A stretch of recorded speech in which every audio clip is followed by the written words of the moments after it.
S'il y a des extraterrestres qui vivraient dans l'univers, imaginez que de leur point de vue, la Terre ne serait pas encore formée. Nous les humains, on a essayé d'envoyer des signaux depuis 1974 pour dire que oui, on est là, et eux ont voyagé pendant 200 années-lumière dans la galaxie, ce qui représenterait seulement ça. S'ils étaient à 80 années-lumière de chez nous, la Seconde Guerre mondiale serait encore en cours. S'ils étaient à 65 millions d'années-lumière de chez nous, les dinosaures seraient encore d'actualité. Enfin bref, vous m'avez compris. Toutes ces distances peuvent sembler lointaines, mais l'univers, pour rappel, fait 95 milliards d'années-lumière. Ça veut dire que s'il y avait des aliens assez intelligents dans cet espace, pour 95% d'entre eux, ils verraient juste que la Terre ne serait pas encore formée. Si vous tombez dans un trou noir, qu'est-ce qu'il va se passer à votre avis? Vous penseriez que vous allez vous faire détruire et disparaître. Vous penseriez que vous allez... Peggy 18. C'est vrai, mais partiellement seulement. Parce que les trous noirs ont une forte attraction gravitationnelle. Il va déformer le temps en lui-même. Cela s'appelle la dilatation du temps. Et au fur et à mesure que vous allez tomber dans ce trou noir, le temps va commencer à se ralentir. Donc pendant que des secondes sont en train de se passer pour vous,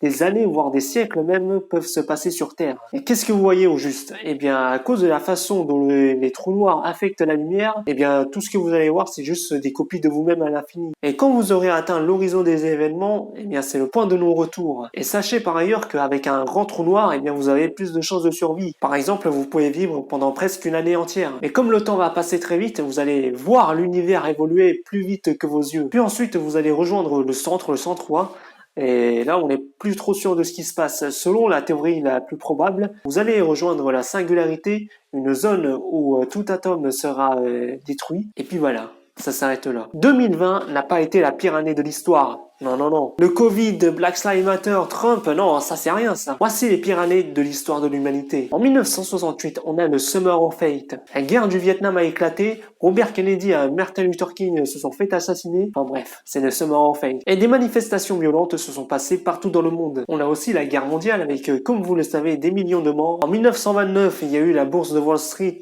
qui a craché avec ce qui s'ensuit, donc la Grande Dépression. En 1918, la grippe espagnole a éclaté partout dans le monde avec 50 millions de morts. 1816 est connu comme l'année sans soleil à cause d'un volcan en Indonésie qui a explosé, ce qui a bloqué le soleil pendant un an, ce qui a provoqué donc des mauvaises récoltes, des inondations dans les rivières et des émeutes internationales. De 1347 à 1351, avec la mort noire, la plus grosse épidémie de toute l'histoire, avec un grand H, qui a décimé un tiers de la population européenne. Maintenant, la pire année de l'humanité est 2020.